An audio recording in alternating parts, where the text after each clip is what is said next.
Tower ஃபேனை தான் ஃபுல்லாக ரெஸ்டோர் பண்ண போகிறோம். ஆக்சுவலாக அது என்னோட ஃபேன் தான். நான் வந்து சீலிங் ஃபேன்லாம் யூஸ் பண்ணுறது இல்லை. மோஸ்ட்லி இந்த மாதிரி டவர் ஃபேனில் டேபிள் ஃபேன் தான் யூஸ் பண்ணுவேன். ஏன்னா அதுதான் கொஞ்சம் நல்லா இருக்கும், முக்கியமாக வெயில் காலத்துக்கு. இந்த ஃபேனை நான் ரொம்ப நாளாக யூஸ் பண்ணுறதுனால ஃபேனோட ஸ்பீடு குறைஞ்சிருச்சு. இந்த வெயிலுக்கு ஃபேன் ஒழுங்காக அவ்வளோனா எப்படி இருக்குன்னு உங்களுக்கே தெரியும் நினைக்கிறேன். சரி, நம்ம இதை ஓப்பன் பண்ணுவோம்.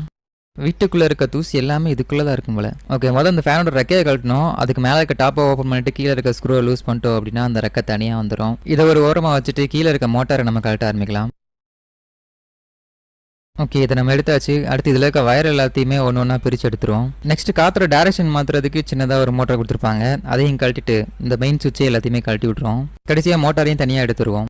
அவ்வளோதான், இப்போ நம்ம எல்லாத்தையுமே பிரித்து எடுத்தாச்சு. இதை நம்ம எல்லாத்தையுமே வாஷ் பண்ணிடுவோம். ஓகே, ஓரளவு எல்லாத்தையுமே நல்லா தொடச்சி க்ளீன் பண்ணியிருக்கேன். இது கொஞ்சம் நேரம் காயட்டும். நம்ம அதுக்குள்ளே மோட்டார் எல்லாத்தையுமே கழட்டி அதில் இருக்க தூசி எல்லாத்தையுமே தொடச்சி எடுத்துடலாம்.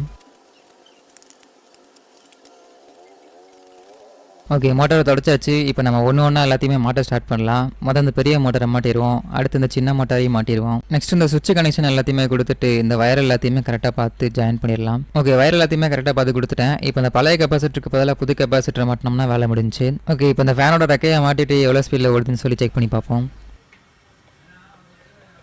அவ்வளோதான், ஃபேனு இப்போ முன்ன விட நல்லாவே ஸ்பீடாக ஓடுது. அண்ட் ஃபேனுமே சூப்பராக ரெடி ஆயிடுச்சு. இன்றைக்கி நம்ம அந்த